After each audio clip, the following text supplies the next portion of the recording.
I think that once again, the Muslim Brotherhood are just showing us how pragmatic they are.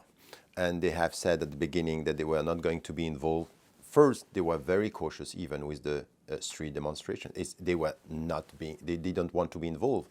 The young generation of the Muslim Brotherhood pushed the old generation and the leaders to be involved more. So they started to be involved. And they started also in a very pragmatic way to deal with the army, which was not at all the hopes of the young generation. The young generation was saying, we don't want the army and we don't want the dictator. We don't want Mubarak and we don't want the army, and it has to be a democratic process.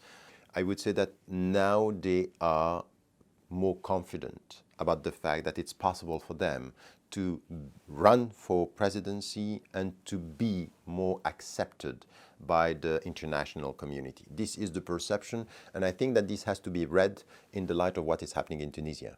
Because what is happening in Tunisia is very important for the Muslim Brotherhood. When you have, for example, Ennahda saying, we're not going to put Sharia in the constitution, we're dealing with secular, and we are respecting the secular apparatus. Ennahda is not the Muslim Brotherhood. It's not the same way because they are not in the same context. But they are paving the road for the Muslim Brotherhood in Egypt to come with more confidence and changing their strategy. We don't know now who is going to win within the Muslim Brotherhood. So there are tensions and they are exposed now. With this decision, they have no choice but to show us, are they going to open up towards the secularists and the people who are not religious and the Coptic at the same time, or are they going to say, okay, now we have power and we go alone? This is where we are now, and this is going to be the discussions in the coming weeks. You know, what I'm saying in the book, I'm trying to say is that with all this discussion, we are forgetting the main political issues for the country. Egypt is facing corruption, it's facing poverty, it's facing a crisis in the educational system.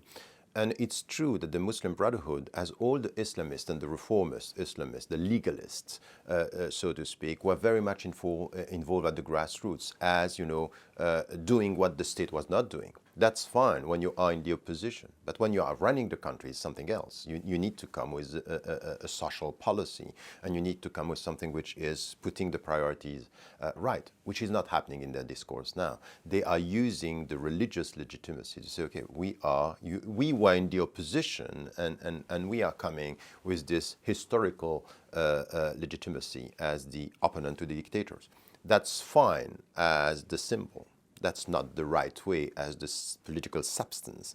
And this is what I'm trying to say in the book. If we don't come to this, which is the economic policy, educational policy, cultural policy, and to deal with the people and to speak about what it means to be really autonomous in the region and the relationship between Egypt and the other countries in the region, if we don't come to this, we are going to miss the point. So it could be a democratic process, which is not a complete process of democratization, or we end up with a democracy under control. And this is the worst that could happen with all the hope that we had in the recent past.